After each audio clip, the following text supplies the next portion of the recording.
So to continue on from the last video, I'd like to continue talking about the magazine and the photograph I actually chose.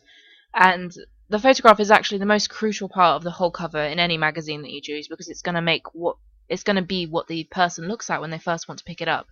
And so it has to be engaging, and so for the picture that I chose, I wanted the audience to read it in a particular way, but how I want the audience to read it may have been totally different to how I intended as a producer for it to be perceived, because they may take an oppositional reading to it.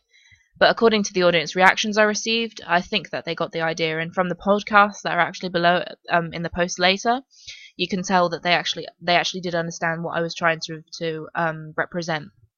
And the way I edited the photograph was to be subtle and realistic, not too much lighting. As you can see, it's actually there's quite well lit, but at the same time it's quite dull, and it's dark around the edges, and so the focus is on her face, and the candle doesn't beam out too much, and then the color is quite dark. And I did this on purpose because I didn't want it to be overwhelming, and for someone to look at it and to be shocked by it, because too much lighting and vibrant colors would make the magazine look less realistic and less like it's actually part of the film, and more like it's totally been over edited by Photoshop. And so I went through many processes of dulling down the color and reducing the exposure.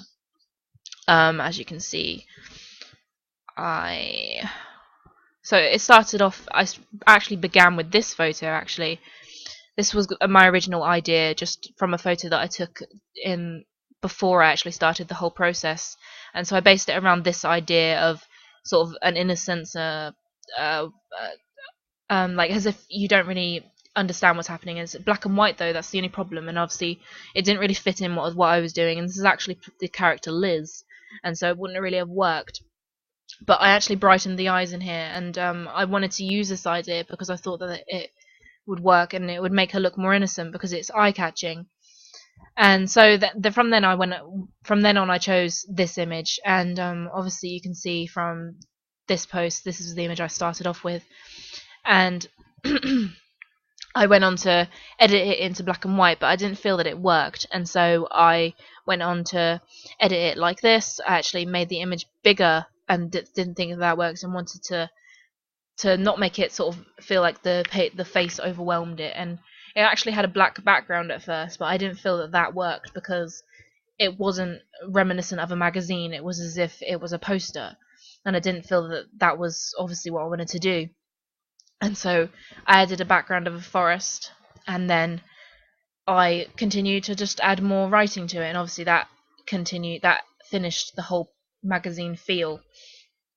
And as you can see, the lighting of it definitely changed, dulling it down, changing the color of the candle, because it obviously was a lot brighter before and a lot more red, and this obviously is a bit more, it's a browny red now.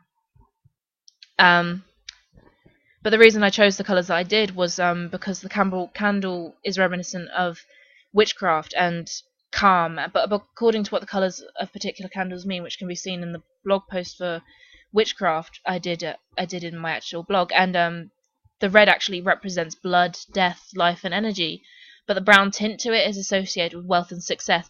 Both are representations of what is actually the mother's plan in the storyline. So the candle actually reveals a lot about the plot. Also, the position of the candle being so close to her face and holding it in her hands reflects how she is holding the evil and holding it close to her, but it is still detached from the person that she is and from the storyline, as if it doesn't control her entirely. So she is not pure evil. Her actions are. It's within her hands. It's within the physical entity that it is. But also the color of the candle, being unrelated to witchcraft, is browny red, which is obviously resembles the color of blood, and so that it ties in with the idea of murder. Now I'm continuing with in the next video.